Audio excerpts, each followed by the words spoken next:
बिस्मिल्लाहिर्रहमानिर्रहीम अस्सलाम वालेकुम ऑल डियर कैंडिडेट्स। होपफुली आप सब लोग खैरियत से होंगे। स्टूडेंट, ये आज का हमारा वीडियो लेक्चर नंबर 3 है ईटा टेस्ट प्रिपरेशन पर्पस के लिए। इससे पहले 2 लेक्चर यूट्यूब के ऊपर हमने अपलोड कर दिए हैं, आप लोगों को प्लेलिस्ट के अंदर वो भी मिल जाएंगे। वेरी वेरी इंपॉर्टेंट और इंतहाई अहम, इंशाल्लाह आप लोगों के लिए बहुत मुफीद रहेगा। इनमें से ऑलमोस्ट क्वेश्चन इंशाल्लाह आप लोगों के पेपर के अंदर रिपीट होने वाले हैं।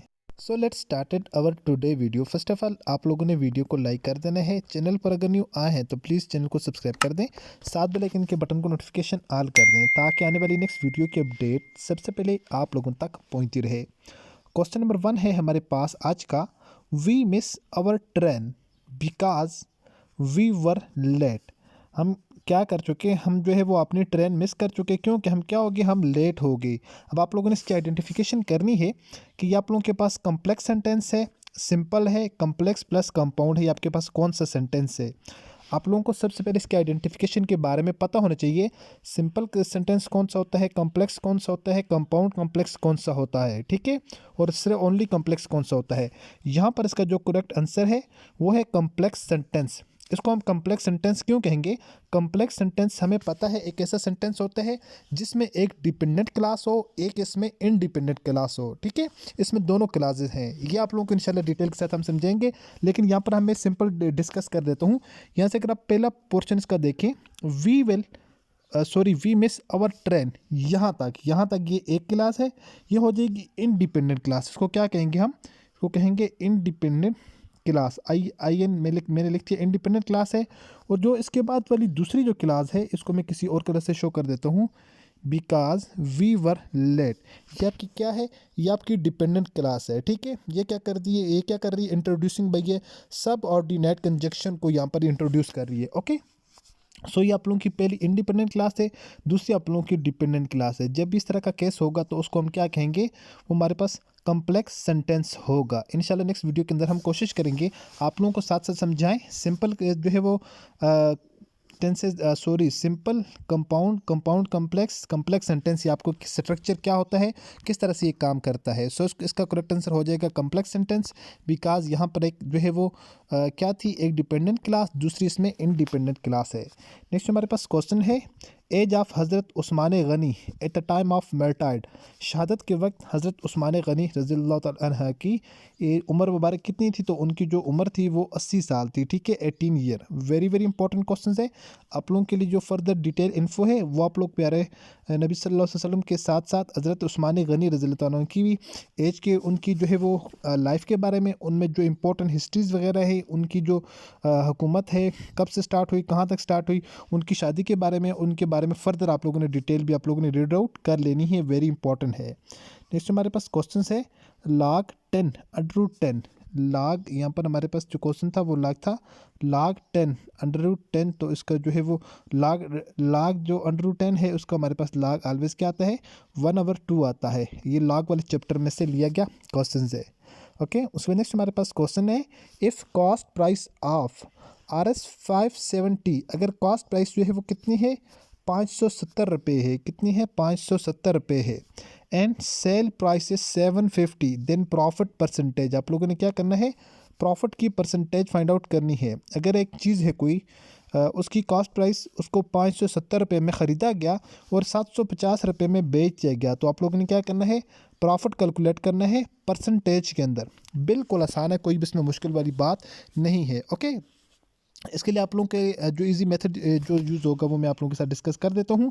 अगर आप लोगों में से कोई स्टूडेंट टेस्ट की तैयारी करना चाहता हो किसी भी पोस्ट के लिए, तो आप लोग हमारे इस दिए गए नंबर पर व्हाट्सएप पर हमसे रब्ता कर सकते हैं। हम आपको अकॉर्डिंग टू पैटर्न टेस्ट की तैयारी करवाएंगे विद गारंटेड इंशाल्लाह। जो वर्क मटेरियल हम आपको प्रोवाइड करेंगे आप लोगों का पेपर उसी में से बनकर आएगा, इस बात की हमारी श्योरिटी है।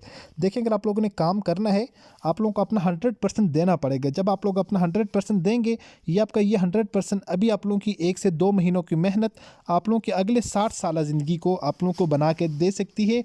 और आप लोग अगर आज आप लोग मेहनत करेंगे तो कल आप लोग आराम से इंशाल्लाह अपनी नौकरी करेंगे, ठीक है। अगर आप लोग आज एफर्ट नहीं करते, हार्ड वर्किंग नहीं करते, तो कल में भी पॉसिबल है कि फिर अगले 60 साल आपको मेहनत करनी पड़ेगी। सो अब आप लोगों के ऊपर डिपेंड करता है कि आप लोग 2 महीने की 4 महीने की मेहनत करना चाहते हैं या अगले 60 साल आप लोग मेहनत करना चाहते हैं। ये आपके ऊपर अपने ऊपर डिपेंड करता है।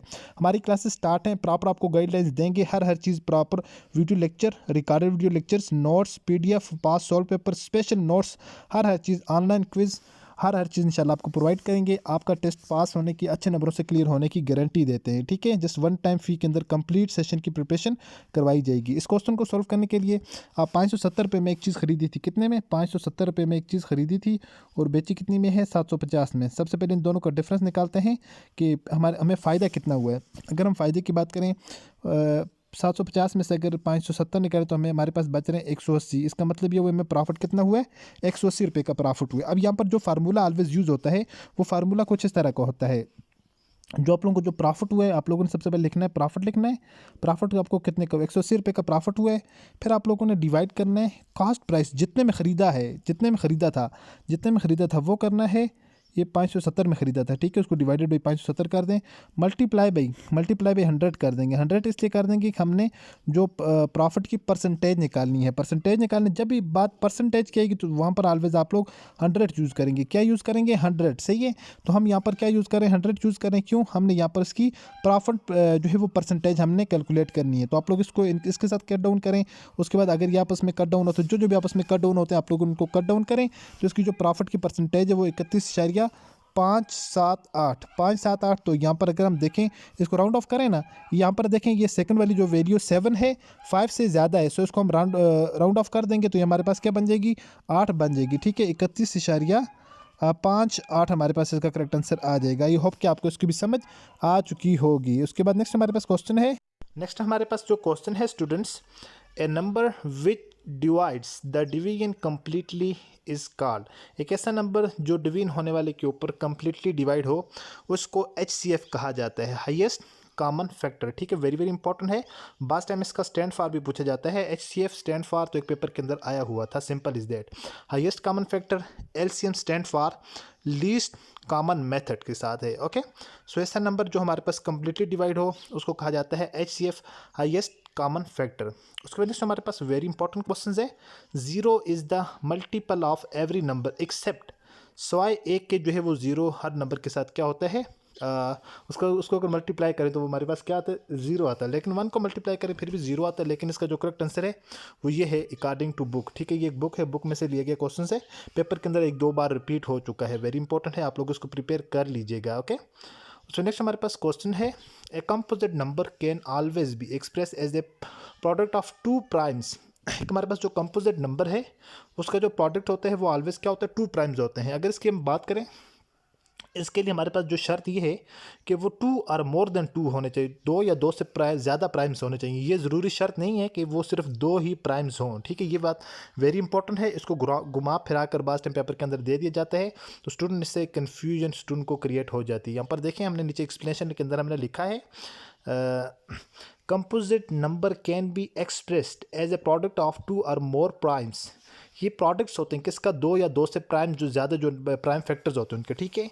नॉट नेसेसरीली 2 प्राइम्स, ये ज़रूरी नहीं है कि वो सिर्फ क्या हो, 2 ही प्राइम्स हों। उसमें नेक्स्ट हमारे पास क्वेश्चन है, बैक्टीरिया आर फाउंड इन खालिजा ऑफ द अर्थ। बैक्टीरिया जो है वो हमें ज़मीन पर कहाँ पर मिलते हैं? क्या वो हमें सॉइल के अंदर मिलते हैं, क्या वो हमें वाटर के अंदर मिलते हैं, या एनीवेयर, हमें कहीं भी मिल सकते हैं? तो ये एनीवेयर, बैक्टीरिया हर जगह पर पाए जाते हैं। तो करेक्ट आंसर इज एनीवेयर।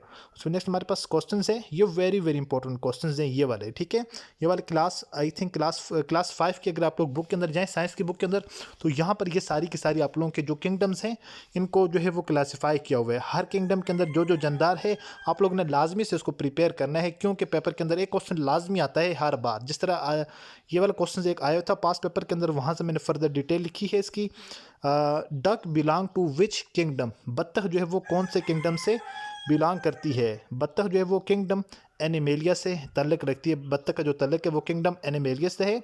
और किंगडम एनिमेलिया के अंदर फर्दर जो जानदार आ जाते हैं, जिनमें रैबिट भी आ जाता है और क्रैब भी आ जाता है। रैबिट कहा जाता है खरगोश को, क्रैब कहा जाता है वो जो पंचपोर सा होता है, ठीक है, जिस किस तरह से पैर से बने होते हैं और इस तरह से बना होता है, ठीक है, वो आपके पास आ जाता है क्रैब। ओके, सो ये वेरी वेरी इंपॉर्टेंट है। आप लोगों ने सारों को अच्छे तरीके से प्रिपेयर कर लेना है। इसके अलावा आप लोगों ने प्लांट्स को भी वहाँ पर कर लेना है। जो प्लांट्स उसके अंदर आ रहे हैं आप लोगों ने उनको भी अच्छी तरह से पढ़ लेना है। जिस तरह किंगडम फंजी या किंगडम फंजाई, इसमें जो मशरूम भी आ जाता है, mushroom belong to which kingdom, mushroom जो है वो किंगडम फंजाई से बिलोंग करता है मशरूम। ये भी वेरी वेरी इंपॉर्टेंट क्वेश्चन है। ओके, सो नेक्स्ट हमारे पास क्वेश्चन है फाइंड HCF फॉर 6 एंड 8।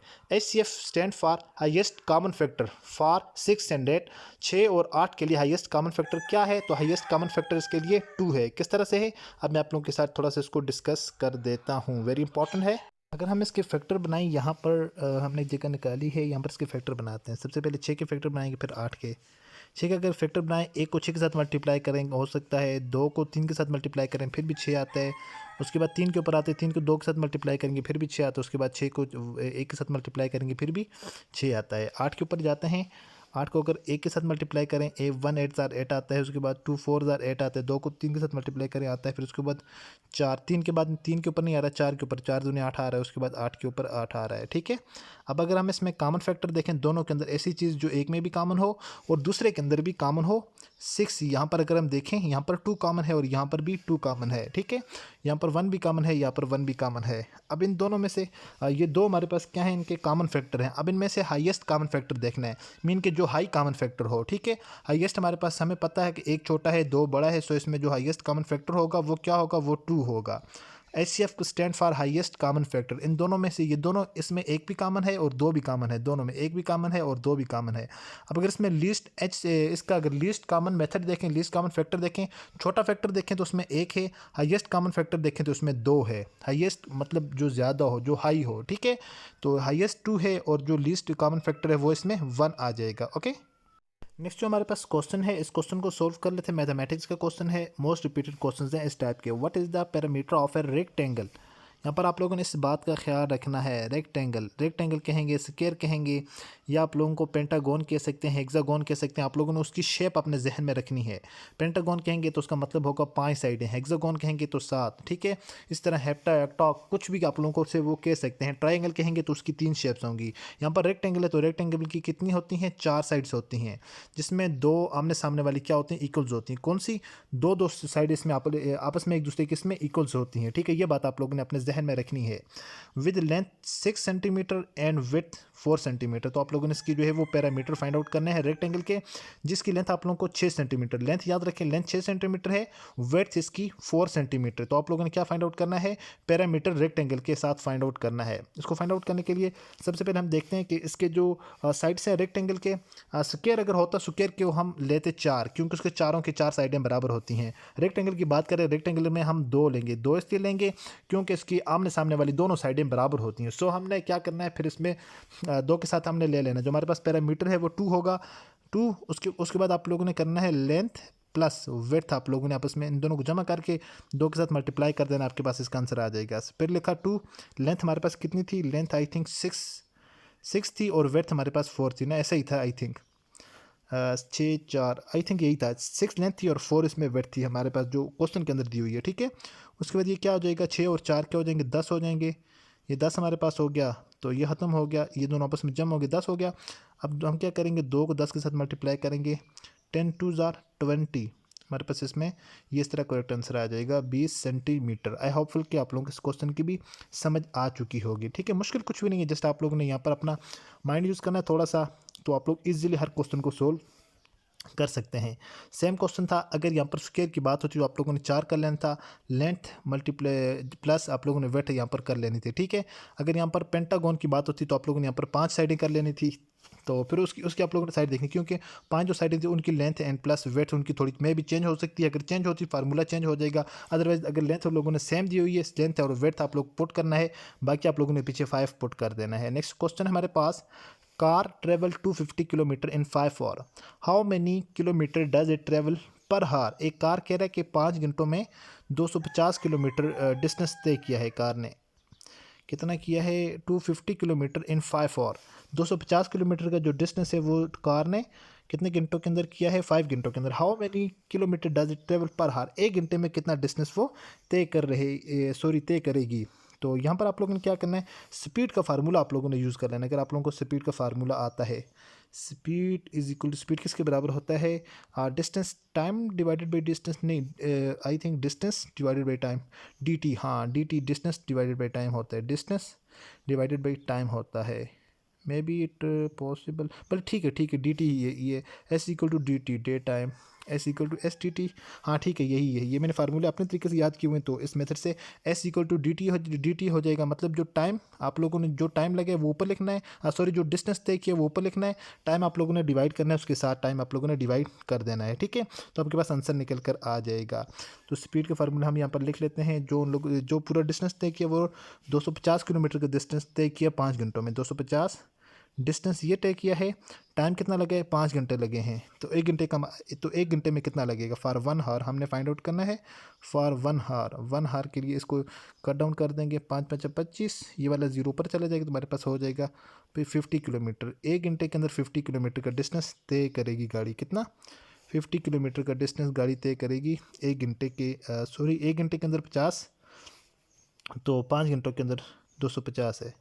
तो इसका करेक्ट जो आंसर हो जाएगा वो ऑप्शन नंबर बी हो जाएगा कि 1 घंटे के अंदर 50 किलोमीटर तय करेगी, 2 घंटों में 100, 3 घंटों में 150, 4 घंटों में 200, 5 घंटों में 250। जो प्रॉपर फार्मूला होता है वो इसके लिए speed is equal to distance divided by time है। आप लोगों ने ऊपर डिस्टेंस लिखना है, जितना कवर किया है डिवाइडेड बाई टाइम कर देना है, आपके पास उसका करेक्ट आंसर निकल कर आ जाएगा। ओके, सो नेक्स्ट हमारे पास क्वेश्चन है, सिंपल क्वेश्चन है ये भी, what is the value of x in the equations. एक इक्वेशन दी हुई है, इसमें एक्स की वैल्यू पूछी हुई है। तो इसमें करना क्या है, आपको जो भी ऑप्शन दिए जाएंगे 5, 6 है, 7 है, 8 है, तो इन सब को एक एक बर्तब आप सबसे पहले 5 को यहाँ पर पुट करना है एक्स की जगह के ऊपर। अब अगर हम देखते हैं 5 को यहाँ पर पुट करते हैं तो 5, एक्स की जगह 5 पुट किया, उसके बाद -2 कर दिया, ठीक है। 5 में 25, 25 में से 2 निकाले तो हमारे पास 23। ये उसका इसका मतलब ये हुआ कि 23 आ रहा है, ये इज इक्वल टू 23। इसका मतलब ये हुआ कि हमारे पास जो ऑप्शन नंबर ए है यही करेक्ट आंसर है, हमें आगे जाने की नीड ही नहीं है। बस ऑप्शन नंबर ए हमने यहाँ से क्या कर दिया, सिलेक्ट कर दिया, तो हमारे पास ऑप्शन नंबर ए ही इसमें करेक्ट आंसर आ गया है। उसके बाद हम यहाँ पर आ जाते हैं most important MCQs for eta jobs preparation 2025, ठीक है जी। ये स्पेशल नोट्स हैं, वेरी वेरी इंपॉर्टेंट से आप लोगों के लिए। क्वेश्चन नंबर 1 है इसमें, what is the largest planet in our solar system. हमारे निज़ाम शमसी के अंदर सबसे लार्जेस्ट प्लेनेट कौन सा है, सबसे बड़ा प्लेनेट्स, ये इसका नाम है Jupiter. Okay, all about the planets आप लोगों ने खुद से प्रिपेयर कर लेने हैं। ऑल अबाउट द प्लैनेट्स, सबसे बड़ा कौन सा है, सबसे छोटा कौन सा है, सुर्ख जो है वो सुर्ख स्यारा किसे कहा जाता है, ज़मीन को क्या कहा जाता है, इस तरह डिफरेंट इनके रिलेटेड MCQs होते हैं, लाजमी से आप लोग प्रिपेयर कर लीजिएगा, वेरी इंपॉर्टेंट। नेक्स्ट क्वेश्चन है, which part of the plants makes food, जो है वो पौधे का कौन सा जो पार्ट होता है वो खुराक तैयार करते हैं। तो खुराक जो तैयार करते हैं वो लीफ होता है, पत्ता होता है, ठीक है। पत्तों से पौधे अपनी खुराक तैयार करते हैं। उसके नेक्स्ट हमारे पास क्वेश्चन है, what is the process called when plants make food from sunlight. जिस वक्त पौधे जो है वो सूरज की रोशनी लेकर खुराक बनाते हैं उसको क्या कहा जाता है, उसको फोटोसिंथेसिस कहा जाता है। नेक्स्ट हमारे पास क्वेश्चन है, what is the largest mammals on earth. दुनिया के ऊपर सबसे बड़ा ममालिकी जानवर कौन सा है, तो ब्लू व्हेल है। ओके, नेक्स्ट हमारे पास क्वेश्चन है, which type of rock is form from molten lava. Molten जो लावा है, जो पिघला हुआ मोल्ट किया हुआ जो लावा है, उससे किस तरह के जो है वो इग्निशियस जो है इसमें रॉक्स बनती हैं। इग्निशियस किस्म की जो चट्टानें हैं वो मोल्टन लावा से बनती हैं, ठीक है। ये वेरी इंपॉर्टेंट क्वेश्चन है। सो नेक्स्ट हमारे पास क्वेश्चन है, what is the scientific terms used for building block of life। what is the scientific terms for the building block of life। तो ये सेल को कहा जाता है, ये सेल की डेफिनेशन है, cell is the building block of life. ये वेरी वेरी इंपॉर्टेंट है। आप लोग इसके अलावा मालिक्यूल्स क्या है, टिश्यू क्या है, ऑर्गेनिज्म क्या है, इनके रिलेटेड एक एक लाइन सर्च करके आप लोग देख लें, वेरी इंपॉर्टेंट एंड हेल्पफुल रहेगी आप लोगों के लिए। नेक्स्ट हमारे पास क्वेश्चन है, what is the process called when water move from the ground to atmosphere। इस प्रोसेस को क्या कहा जाता है, इस प्रोसेस को ट्रांसपिरेशन कहा जाता है। ट्रांसपिरेशन के प्रोसेस के अंदर वाटर जो है वो ग्राउंड से एटमॉस्फेयर के अंदर क्या हो जाता है, एवेपोरेट हो जाता है। नेक्स्ट हमारे पास क्वेश्चन है, which type of energy is transfer from one object to another through direct connections is called thermal energy. ये थर्मल एनर्जी होती है जो डायरेक्ट जो है वो जो कॉन्टेक्ट के साथ जो है वो ट्रांसफ़र होती है। उसके नेक्स्ट हमारे पास क्वेश्चन है, what is the scientific term for the study of earth physical structure. इसको क्या कहा जाता है? तो इसको जियोलॉजी कहा जाता है। जियोलॉजी हमारे पास आप लोगों ने सारी की सारी डेफिनेशंस लाजमी से पढ़ के जानी है, ठीक है। प्लांट की स्टडी को क्या कहा जाता है, हशरातुल अर्ज़ की स्टडी को क्या कहा जाता है, ज़मीन की स्टडी को क्या कहा जाता है, हर चीज़ की स्टडी के बारे में डिटेल इन्फो आपके पास होनी चाहिए। एमसीक्यूज मस्ट बी प्रिपेयर, लाजमी आता है पेपर के अंदर। What is the scientific terms for the study of earth physical structure. ज़मीन की फिजिकल जो स्ट्रक्चर है, जो साख्त है, फिजिकल साख्त है, उसकी स्टडी को क्या कहा जाता है?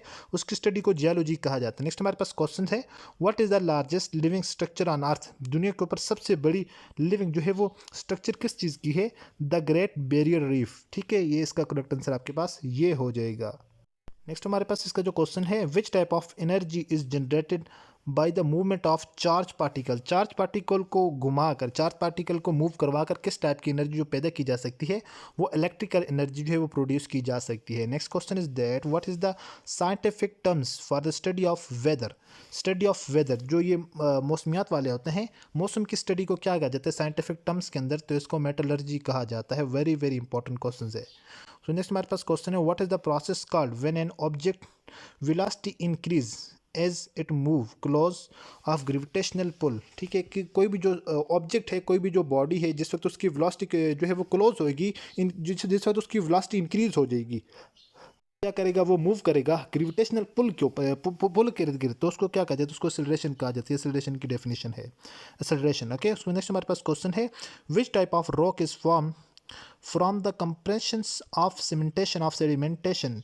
सेडिमेंटेशंस और कंप्रेशन की, जिस वक्त हम सेडिमेंट किस चीज़ के ऊपर कंप्रेशन करते हैं, उसके ऊपर कंप्रेस करते हैं, कंप्रेशन डालते हैं और उसकी सीमेंटेशन करते हैं, सेटलिंग करते हैं, तो हमारे पास जो है वो सेडिमेंट्री टाइप की हमारे पास जो क्या बनती हैं, रॉक जो है वजूद में आती हैं या बनती हैं। ये साइंस के सारे क्वेश्चन हैं। नेक्स्ट हमारे पास क्वेश्चन है, what is the scientific terms for the study of structure and behaviour of the universe. तो इसको हम क्या कहेंगे? इसको हम कॉस्मोलॉजी कहा जाता है, या इसको हम कॉस्मोलॉजी कहेंगे। वेरी वेरी इंपॉर्टेंट है। उसके बाद हमारे पास नेक्स्ट जो क्वेश्चन है, what is the process called when an electrical current flow through a conductor. इसको क्या कहा जाता है? जिस वक्त करंट जो है वो एक इलेक्ट्रिकल सर्किट के थ्रू बह रहा होता है, फ्लो कर रहा है, तो उसको हम इलेक्ट्रिकल कंडक्शंस कहते हैं। नेक्स्ट हमारे पास क्वेश्चन है, which type of energy transfer through electromagnetic waves. Electromagnetic waves के थ्रू कौन सी जो है वो टाइप की एनर्जी जो है वो मूव होती है? तो वो रेडिएंट एनर्जी होती है। ठीक है। नेक्स्ट हमारे पास क्वेश्चन है, what is the scientific terms for the study of structure and behaviour of living organism. तो इसको बायोलॉजी कहा जाता है। ठीक है, बायोलॉजी में हम स्टडी करते हैं लिविंग ऑर्गेनिज्म के स्ट्रक्चर एंड बिहेवियर को। उसके बाद हमारे पास नेक्स्ट क्वेश्चन है, what is the process called when solid change directly to gas without going through liquid phase. तो उसको सब्लिमेशन कहा जाता है। सब्लिमेशन का प्रोसेस होता है जिस वक्त जो सॉलिड वो लिक्विड के फेज में जाने के बजाय, पहले सॉलिड होता है, जाहिर सी बात है, सॉलिड चीज़ को हम पहले लिक्विड में कन्वर्ट करते हैं, उसके बाद हम गैस में। अगर हम सॉलिड को डायरेक्टली गैस के अंदर कन्वर्ट करें, गैसियस फॉर्म के अंदर कन्वर्ट करें, तो उसको सब्लिमेशन का प्रोसेस कहा जाता है। ठीक है, इसमें ज़्यादा चीज़ें केमिस्ट्री हैं, लेकिन ये बेसिक साइंस के अंदर इंक्लूड होती हैं सारी की सारी। ओके, नेक्स्ट हमारे पास क्वेश्चन है, which type of reaction involve in the combination of two or more substance to form a new compound. किस टाइप के हमारे पास जो है वो प्रोसेस यूज़ होता है? तो इसको सिंथेसिस रिएक्शंस कहा जाता है। सिंथेसिस रिएक्शंस के अंदर हमारे पास जो है, जब हमारे पास कोई भी दो स्पीशीज आपस में कंबाइन होती हैं, तो हमारे पास प्रोडक्ट्स बन जाते हैं, जिसको सिंथेसिस रिएक्शंस कहा जाएगा। Option number A is the correct answer. Next हमारे पास लास्ट क्वेश्चन है आज की वीडियो का, what is the scientific terms for the study of earth physical and biological process.